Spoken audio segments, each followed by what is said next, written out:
Hi, this is Tai Pan for Shanzai.com, and today we're going to do a little bit of a roundup video about some of the best tablets that we've been looking at over the last little while. People ask us all the time which tablet to buy, and really it's hard for us to say because everyone's got their individual preferences. But we have come across 3 tablets over the last few months that we would say stand out from the rest, and I think those probably right now would be our top recommendations. But what we're going to do is, to make it kind of interesting, is compare all 3 of those so that maybe people who have questions about them or are having trouble making a decision can sort of see what our opinion is and what we think about those 3 tablets as compared to each other.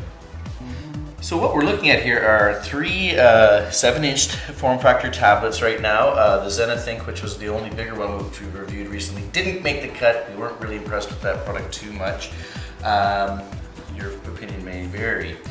So what we've got here, starting with on my right, down here we've got the Witztech A81, and next to here we've got the Moons 7002E, and then here on the left we've got the HeroTab RK7. All 3 very different looking tablets as well, which makes it kind of interesting to do the comparison. So as you can see, all 3 devices actually are quite different in their form factor. We've seen a lot of different tablets that we've checked out coming in this particular design that the Moons has, very iPad-like design, but actually all 3 of these ones are quite different. Now, the Witztech device, when we received it, was originally also comes with a mounting device for a car, and I would say if you look at the device and the way that it's shaped, it's a little bit thicker, nice removable battery, a little bit bigger I/O ports, not quite as consumer friendly, a pocketable or carry around in your hand kind of show off for your friends kind of device as maybe the Moons type product is. The Moons, again, is your bog standard iPad-like type of design. It's very sleek, very consumer-looking feel, and very much a good copy of an iPad-like design, I would say. 7-inch form factor is really nice in your hand. This would be my second choice for probably the best of the 3 in terms of what is design-wise. Now, my first choice, though, and winner in this particular category for me would be the HeroTab RK7. One of the things that I love about the HeroTab RK7 is it looks like a book most of the time. Actually, this case, which has been screwed onto the back of the device, actually is quite useful as a stand to hold it, but it also makes the device look a little bit unique, a little bit cooler, and very pocketable, and something you can easily carry around with you. The second reason why I probably go for a hardware design award for the RK7 is actually, although it's a little bit heavier, and that's a penalty you have to pay, maybe you would prefer the Moons if the lightness is important to you. It does feel really strong. The glass on the display screen is a little bit more solid. It's got capacitive flush buttons on the right-hand side of the device, which means you can interact with it using those particular buttons, and I think that's really quite nice. It's got a little bit more connectivity on the side here as well, and it's got a nice metal finish on it. Overall, I would just say, because it's kind of unique, they've taken the time to put their own effort into to design something a little bit special. I would say, from a design perspective, I would probably go with the RK7. But again, that's probably something that varies a lot on your opinion. So one of the questions we always get asked about people is about battery life. And typically we find a lot of the Shanzai tablets are fooling around in the 3, maybe if you're lucky, 4-hour battery length time period. So looking at the devices that we've got here, it's not just about the time, but we've chosen our winner. Probably the Moons of the 3 products, maybe because of its slim size, has the least amount of battery time, but it also has the highest performance in video performance. So that might be part of the reason why the battery life is not quite as long as the others, because it's got a higher overclocked processor inside it, even though it has the same processor as you see in the HeroTab. HeroTab would be our probably second choice. Again, it's got a little bit bigger of a device, and maybe that it's got a bit better battery capacity, but actually I believe it is the same battery as in the Moons.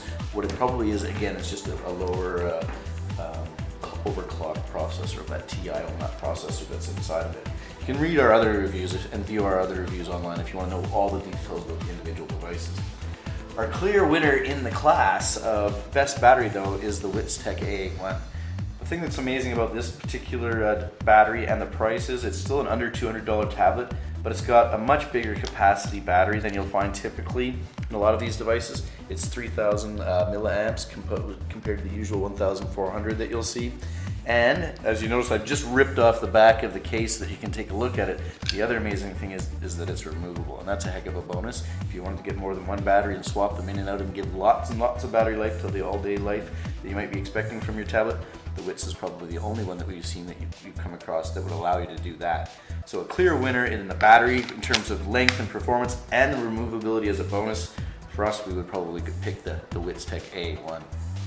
Well, next up on our comparison test is the Android operating system, and what we mean by that is what implementation of the Android operating system are we seeing, and how well does it work, and a few of the other little bits and pieces about that.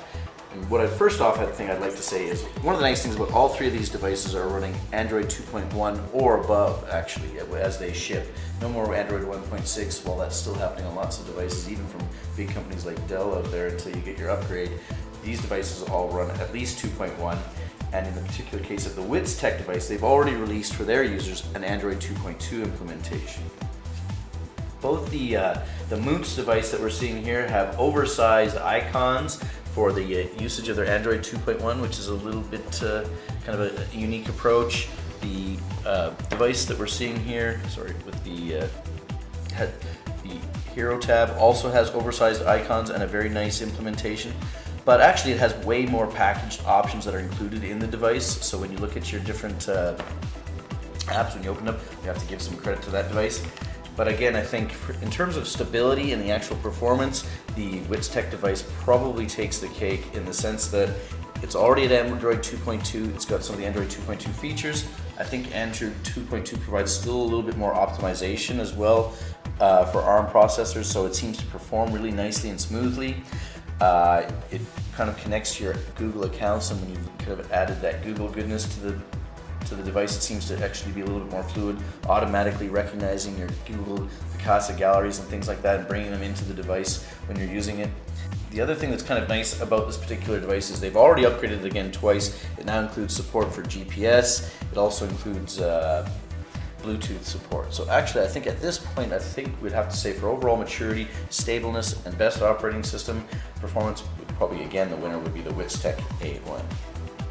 As we've shown in our other videos with the browsing experience on the different devices, I actually would say that the browsing performance is pretty much comparable. The difference in the SoC and performance of the processors hasn't made that much of a difference in terms of actual browsing performance.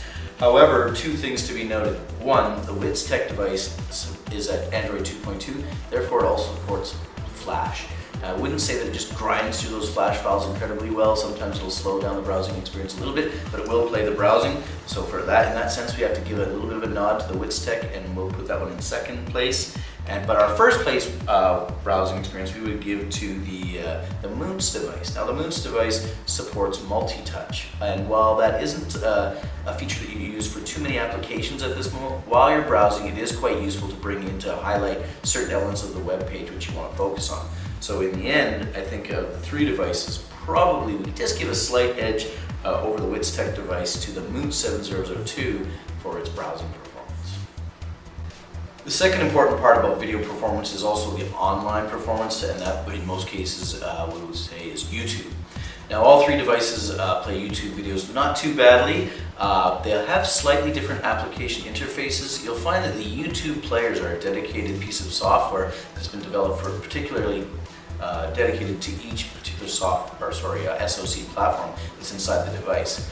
Both the Hero Tab RK7 and Moots 702 are running the same telechip processor that's been overclocked to various degrees, and we'll find that the application for running YouTube is the same on both of those. It's a bit of a simplified interface for YouTube, but it fits and stretches to the device size and width very nicely, and probably one of the smoothest and better playback for YouTube. So I would say it's probably a tie for number one for those two spots. The Wits device plays for YouTube a little bit not quite as smoothly as the other two devices, but it has a more complicated YouTube application with it. It shows a little bit more detail, looks a little bit more polished. So in that sense, it's kind of a slightly more mature, just a little bit weaker on the performance side.